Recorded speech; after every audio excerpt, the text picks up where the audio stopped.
Good day and welcome to Daystar's Junior Church YouTube channel. My name is Precious Fesasawoye, and I'm going to be starting off the service today with a poem titled The Gift from God.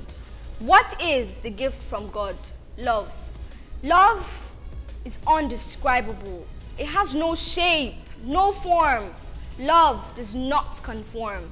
Love is not an object. Love enters our lives. The moment we are born, from the cradle to the grave, love is in everyone.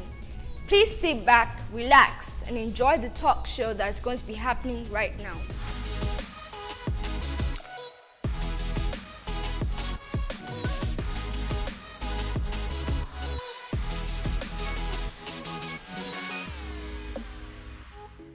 Hello everyone, my name is Davina Eleshin, and here with me is David. Nice to meet you all. And what we're going to do today is we're going to just a gist session. We can just call it that. Yeah, we're going to just about the ups and downs, the left and right of a Christian teenager. Yeah, being a Christian in the 21st century, because the Christian lifestyle we is get different. a lot of troubles and things we face, and also some high times too, don't you think? Sometimes. So what we're going to do today is we're going to, each of us actually, are going to pick questions from this basket. And we ask each other what we think and give examples from our experiences. And our experiences, yeah. But before we even start that, I'm sure you were like a bit curious of how we got born again. I, for one, grew up in a Christian household. So the regular go to church every Sunday, fasting, morning, and devotion and whatnot. But then I think I got to a point in year 9, that is GS3, some years ago, around like 2019, 2020. So what happened was that the talks in school, Wednesday service, was getting more about rapture, and please, I don't think I'm the only one that exactly, like the scare. It was getting more frequent about hell. So I was like, please, if you die today, please, will you go to heaven or will you go to because hell? it can just happen in a snap and yeah, you don't know when it's going to happen, like a thief in the night, for crying out loud. So I was a bit more intentional. I had obviously given my life some years before when I was in junior church and whatnot, but then I think I got really serious. What about you, David? Well, basically it's the same thing. Like, I was born in a Christian home, and basically the thing is that, hell, like when you hear hell, like you can't even imagine it, like you'll be burning for the rest of your life. So like that is just like what got me scared and gave my life to Christ. But lately, as I started growing older, I realized that that shouldn't be the only thing that will make you give your life to Christ, because you need God and the Holy Spirit to guide you in life, tell you what you are meant and what you were made to put on this earth for. The fear of the consequences should cause you to give your life. Because the worst thing to do is living on this earth and not know what you're here for. You're just floating around and just doing other things. So that was the main reason why I actually gave my life to Christ. So let's start. We don't know who is going to pick first. So we're deciding by a game of rock, paper, scissors. Yes, best out of 3. So I hope you guys, what are you guys waiting for? If you're waiting for Davina, press Davina and D. Sorry, type Davina in the comments. David is going to win, alright? David is going to win, alright? So whoever loses gets to pick first. All right. It's not that serious, but now let's start. No, now rock, paper, scissors, shoot. Okay. Rock, paper, scissors, shoot. Rock, paper, scissors, shoot. One. Rock, paper, scissors, shoot. Rock, paper, scissors, shoot. I think we've done more than 3. Okay, I lose. Alright. Okay, seriously? What question did you get? Oh, okay, this is the question. What was the meanest comment you ever got? Was it by someone close to you or on social media? How did you deal with it? So, am I answering? Yeah, you're answering. I'm the one that's asking the question. You're answering. So, let me see it again. The meanest comment I've ever gotten. What was the meanest comment? And how did I deal with it? Okay. I think being a teenager, other teenagers are extremely moody. So, we tend to trash the things we've been piling up about ourselves into others. So, let's say I'm frustrated about something, but I can't go and meet the person that is causing my frustration. I might end up meeting someone that might accept my trash and dumping it on them. So the first thing I want to say is that if you're going through any mean comments, please don't listen to them. what they're going through is affecting their perception and affecting how they speak of you. Don't listen to them. So let me give an example of mean comments I've heard. I've heard different ones. The first one I'm going to talk about is that someone called my content cringe because on Instagram, I'm on Instagram, Yeah. I make different posts about mindset and rest and whatnot. But like, someone in school told me that she was stalking me. And I thought that meant a good thing. I thought that was a good thing. I thought it was a good thing. Like, I thought she enjoyed my content. She was like, that's not a compliment, sorry. What I'm trying to say, your content is cringe. And at some point I was like, that hurts. I wanted to just stop making, but I had to realize that the things I do should not be for the people. I remember I was watching a video by one of my mentors, Steve Furtick of Elevation Church. So if you just go to, I think Elevation Worship, yeah, basically. So he put a video out there talking about how we should do what God has put in our hearts to do, not for the audience, not for the clapping. Not for other people. Yeah, but for the fact that you're going to not let your ideas stay in your mind, but Share let other people others. feel. Because there's someone out there that is actually enjoying my content and I'm actually learning from it. Another thing I've heard that really got me was when I had a fighting hostel and then the girl that I was fighting with was talking about my singing voice. I'm not as confident in I think I'm more confident in my speech than my singing. So when she brought up how I sound, I was like, wow. So people really think about this. I got really sensitive at some point, but then I had to brush it off and I was like, maybe she wasn't trained the right way. So you don't know.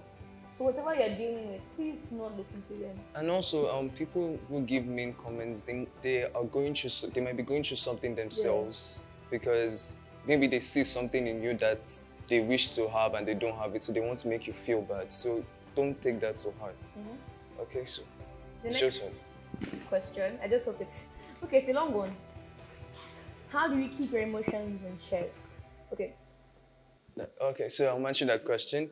So basically, when people see me, they see me as someone that's gentle and other things, but the truth is that I get really angry. So for some time, before I entered senior school, I usually used to get really angry. And like, they can just say something to me and it can just tick me off and I'll just like get angry and sometimes I get physical. How did your friends react to this? Did you have more friends? Did you have less friends because of this? Actually, people were, for some time, other people that didn't know me, they wanted to be my friends, but after they knew my anger issues, like they were scared of me actually. So, but there was one friend I had, she was the only person that was not afraid of me and could walk up to me and we could have actually have a conversation. Then she was worried about my anger issues and I told her the reason why I get angry. And she said something to me, she was like, why is it that you get angry because of what someone said to you? Does that really make you what you are? Because, okay, for example, let me explain this. If somebody calls you a fish, for example, then if maybe you get angry at that moment, if you think about it, that's actually foolish of the person because you don't actually look like a fish.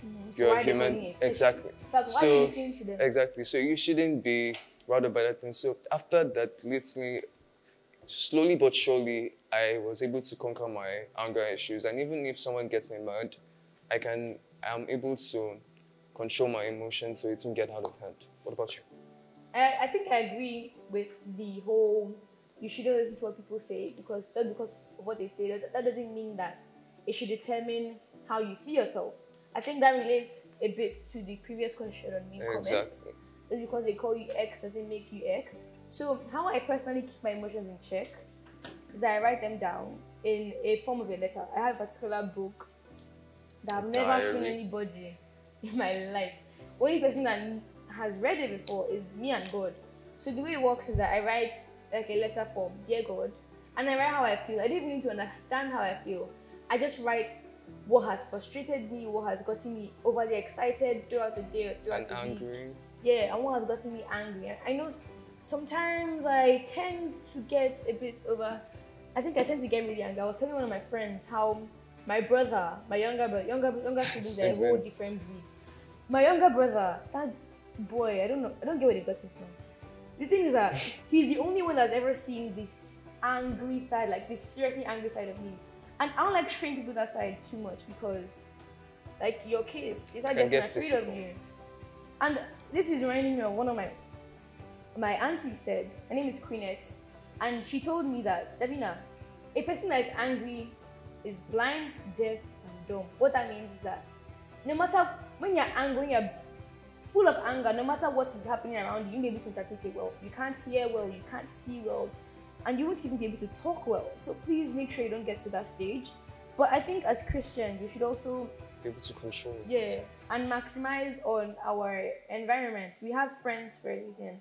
You have people you can trust for a reason. It's People that understandable. you can talk to when you're not feeling well. Yeah, and if you're looking for who to trust, don't build up your walls. There's no way you can find someone to trust if you are constantly being conscious about what others think of you. It may not be easy at first, but if you keep find trying, someone. can. And if that's not working out, God is here for a reason. I personally write letters, and I'm sure He hears me out. And also keep Proverbs 15 verse 18 in mind. Probably as you're watching this, you can go check that out. And you'll be able to understand the effects of being angry. Another thing I learned about keeping your emotions in check is that anger is not the only emotion you should keep in check. Keep your joy in check, your happiness in check, Sadness, your sadness in check. moodiness. Because anything you do when you're overly emotional you might regret Go it. out of place. If you're overly excited, someone else might see you and might decide to ask you for something that on a norm you wouldn't say yes to. So when you have calm down, you're like, wow, did I really say yes to that? Okay. So, yeah. Seriously? The next question. Unfortunately, people think you have to do certain things to be cool. And those who don't do it are not cool or weird. Have you ever succumbed to something? Tell us about it and where did it lead you? Okay. I think a lot of teenagers go through peer pressure. If anybody walks up to me and tells me that, I think I've never been pressurized by my peers before, they're lying. I also have been. Because if you had asked me this question yesterday, I would have been like, I don't think I have been pressurized by my peers before. But now that I think of it, I have. So at some point last year, there was this book going on. And to keep the long story extremely short, it had too much details for not just a teenager, but for anybody that doesn't have the right state of mind. Mental Let me just put it that way. It's not good for a teenager whether you're a Christian or not. I don't know how to explain it, sure, but then the point of the matter is that it wasn't great. But then when my friend told me about it, I wanted to read it. Why? So that you're curious. Like I was curious. The plot was not even that nice. The thing was that a lot of my other set girls were reading it. So I wanted to feel among. Yeah, I wanted to feel among for once. Because I'm not the one that would go to the outings or would join them in gisting. Come on, I have other things I'm doing in school. But then I was like, I think this book will finally give me the popularity I want. But at some point, I wasn't getting it. In the sense of, I was compromising my values, who I am, for other people. And I've come to realize that if you have to fake it to fit in, please, I beg you, in the name of God, don't do it. Don't. Because at some point, you keep on changing your behaviors, changing how you are. And you might get confused. So much so that you get confused. Like in 2020, I thought I was overweight. In fact, I wasn't. But I tried to lose weight for people. And when I came back after quarantine, because you want to please them. I wanted to please them. I wanted to be like, you look nice today. But then when I came back after quarantine, they were like, were you sick? And I was thinking, you're going so skinny. But I wanted the meat. I was thinking, I did this for you. You're telling me to go back. Are you? So please don't change yourself for anybody. In fact, let me even see the question again so I can make sure I am hitting this point home. So I think that's basically it. And when it comes to escaping negative influences, because this leads to peer pressure. And may also lead to you emotional damage and some things. The way I did with the book was that I had to cut it off. At some point, I was losing interest in it. God knew that I can't keep on reading it and expect to hear Him as I was. So I just had to cut it off. I deleted it and I made sure that if anybody wanted to come to talk to me about the book, I would tell them, sorry, I'm not interested. So I think you should actually kind of do that. What about you? Well, it's almost the same thing, but mine. Okay, let me just say this. For you guys will know the meaning. I'm a weeb, for example. Anime. So yeah, so basically, when people see me, they see me as this guy that is calm and all this stuff. But when they start getting into gist with me, and whenever it comes to anime, like, that's when, like, I really start talking. I can, like, see, like, for Naruto now, I've watched almost all the episodes up to date. Yeah, and, okay. like, and, like, we'll not be gisting about it, and, like, guy, yes. But, lately, well, when I was in school one day, we were like, oh my God, this guy is such an anime freak. And I was like, wow, so this is what people are saying at my back. And I was like, okay. Then I started being myself. And when other people want to talk to me, especially about anime, I tend to like reduce the intensity of the way I talk to them about it because... So you're changing yourself? No, I wasn't changing myself. Like, for example, if maybe they want to talk about anime, and I know they're not really interested in anime, I look for a topic that they can relate to so and I can relate to, so the vibe will be there, not just only one-sided gist. So also, when you want to like talk to someone, you should make it so that the person, exactly, like what you guys have in common. So that's my own. So I've forgotten whose turn is it? Is it your turn? It's yours, I guess. Are you sure? Anyhow. Okay. Well, I think it's my... Sorry. I think I want to give you this question. So, this question is, how different is your life from your peers? I think we should answer. Go on, answer. So, what I mean, so like my life is different from my peers. Well, my taste in music actually. Yeah. Because as in my country, Afrobeat is like the best thing to listen to, and exactly. But when I listen to it, I don't really get what people enjoy because the beats and everything sometimes to me is just off and it makes my ears hurt.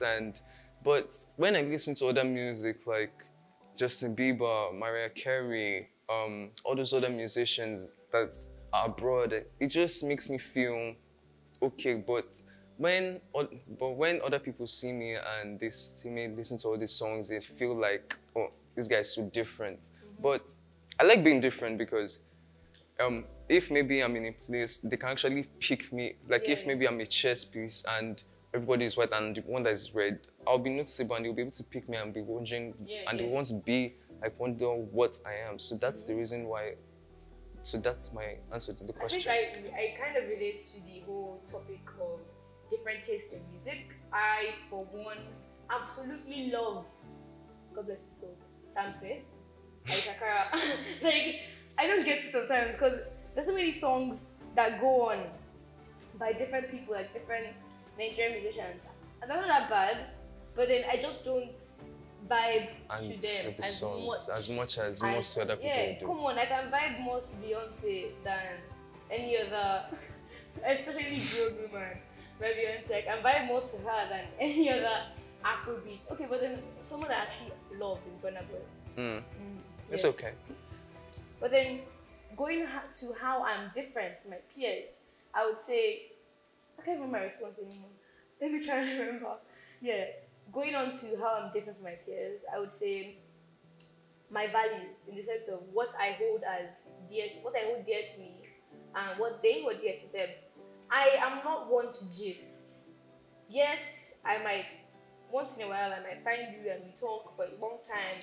And find you interesting. I'm a huge fan of group gisting in the sense of 10 people in a room just talking about different things. From X to Y to Z. I tend to be a busy teenager.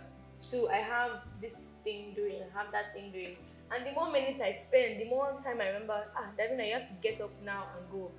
And then that might make other people see me as a goody two-shoes or a quiet person. But then if you actually really get to know me, you understand that I am peculiar when I want to be.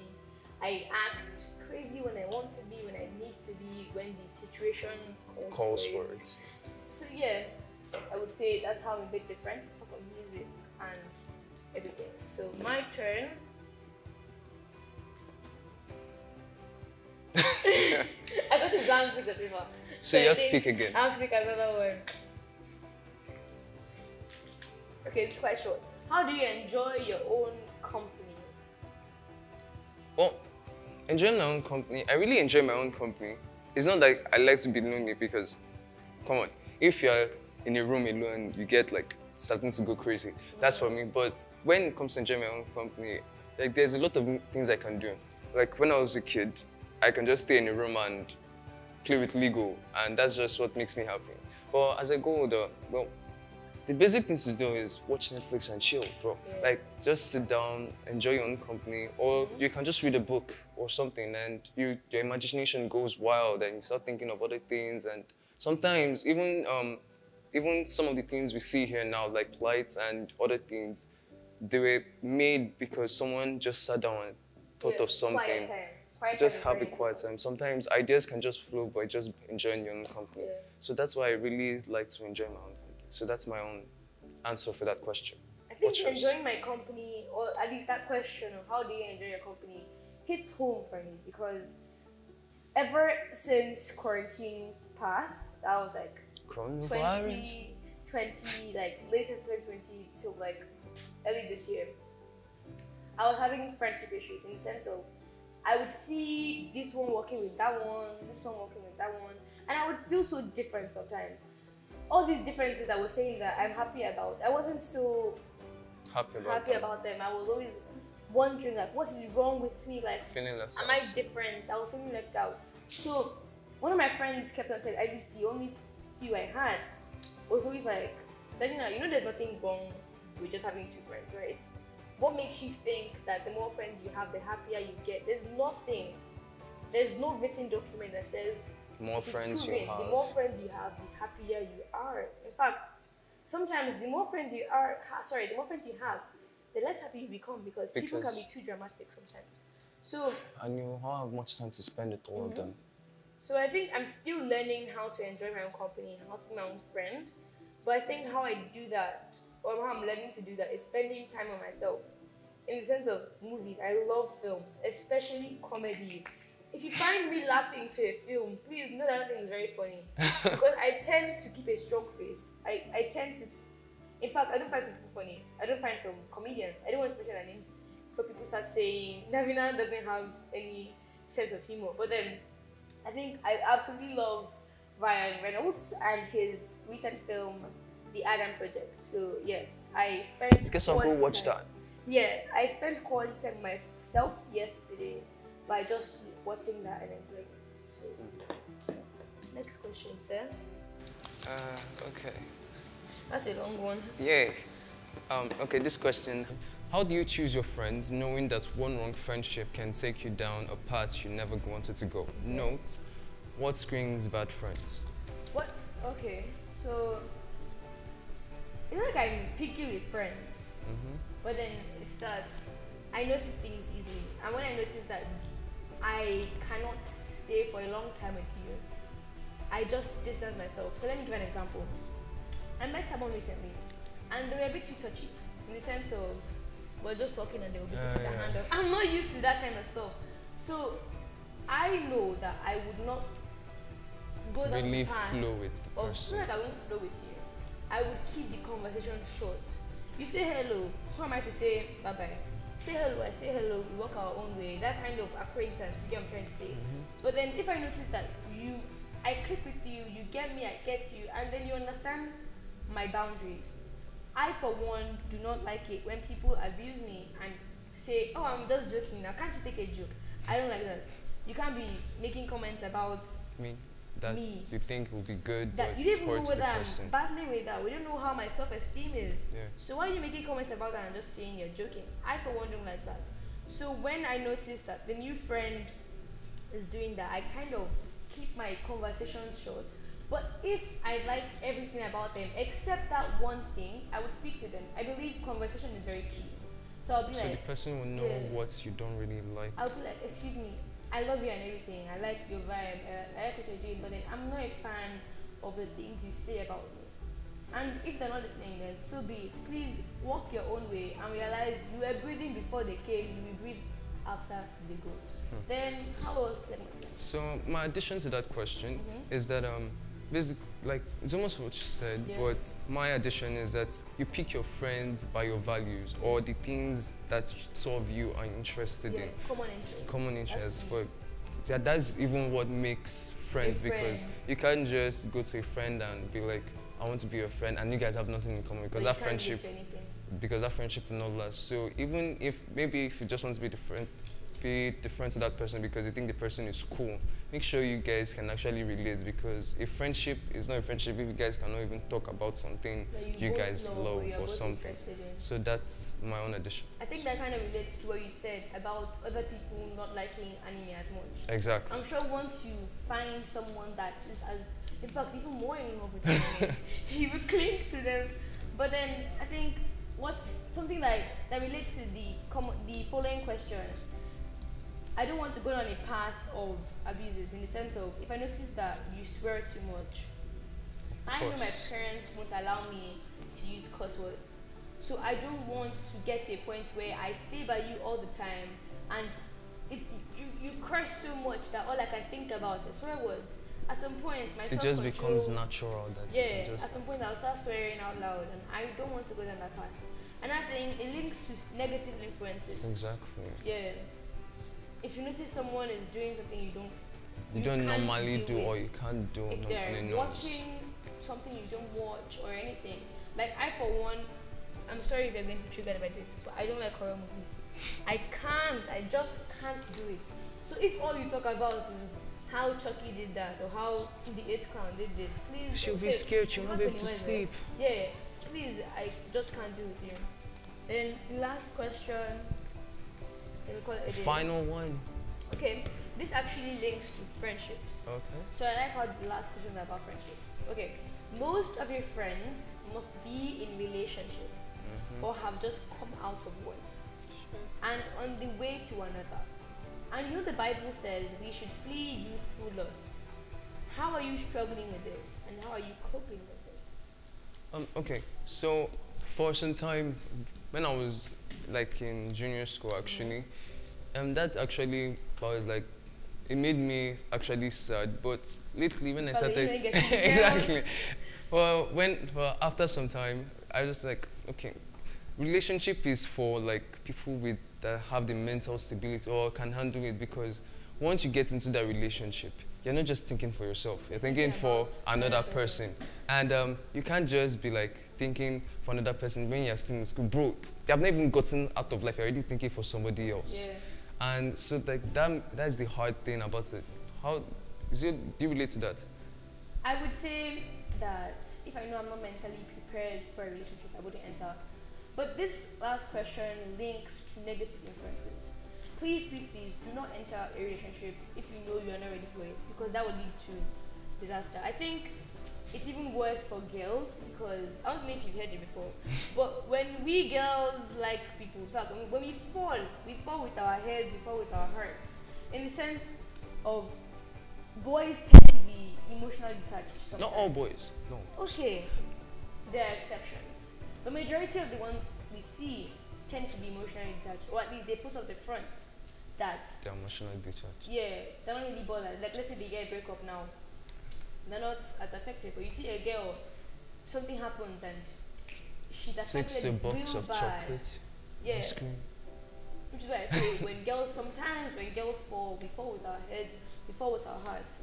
So what I mean is that if you know you're not ready to fall that kind of fall, please do not just enter. Do not let what is It going can on. lead to depression, and for some people, Yeah. it can lead to depression, which can also lead to some things like your health might not be good because you're And not then eating even just much. that, the thing about relationships is that as you leave, a part of you is taken out. Yes, they can add to you, but it's not all the time that you leave as whole as you were before. I left a relationship in like year 9, and I wouldn't say I was as whole as I came in the sense of some things were said, and I wish it never even happened sometimes, because I left relationship feeling more conscious, more self-conscious. My self-esteem reduced drastically. So if you know you are not ready for that, don't bother, and make sure whomever you decide to actually get into it should be worth your time. Relationships are like friendships. In fact, friendships are relationships. Dating, they're relationships. So the way it works is that both of you should be benefiting from it. like let's say we are friends now. We are. We are friends. So whatever we converse, our relationship, I should benefit from you. What you're saying. You should benefit from me. Exactly. Not that it's the one way. It shouldn't be one-sided. Another thing is that while you were waiting, while you were coping, and this is something that I just couldn't do. At some point, I think I got used to liking people and they didn't like me back. I felt really bad. I felt really sad, and I was really, really moody. You would just look at me and you see me frowning. I'd be like, "Emma, are you okay?" And obviously I'd be like, "Yeah, I'm okay, but I'm Smile. really not." Outside. Yeah. So what someone told me at that point in time was, while you are single, what you should do is that you should work on yourself. Work on the areas of your life, the areas of your personality that might turn people off. In the sense of, if you are dishonest, work on that before you jump to another relationship. If you are messy, in the sense of, like, you can't keep your everywhere is messy. If you're like messy, make sure that before you move to another one, Work on that. you work on because that. not people like messy people. Yeah, so that once the person that is worth your time comes around, your personality will not chase them away. And make sure you are not changing what makes you unique. I tend to talk a lot, and that will not be something I will change just because of a boy, the person. or just because of a friend that wants to come into my life. Don't do that. And I think what you should keep in mind is that majority of relationships in secondary school, they fail. So I think that helped me cope. Exactly. Knowing that X with Y will end soon. And So breakfast. that helps me. So I think that's enough questions for today. And I hope you learned from our experiences. And I hope you'll be able to work on it, and maybe if you're still going through some things, maybe our experiences can help you. You can also type your further questions in the comment section. And And don't forget to subscribe. Yeah, to Daystar. Thank you and bye for now. I hope you enjoyed the service, because I did. And to round up, I have a scripture taken from 3 John chapter 1 verse 4, and it says, "The greatest joy in my life is hearing how my children are walking in the truth." Thank you and have an amazing week.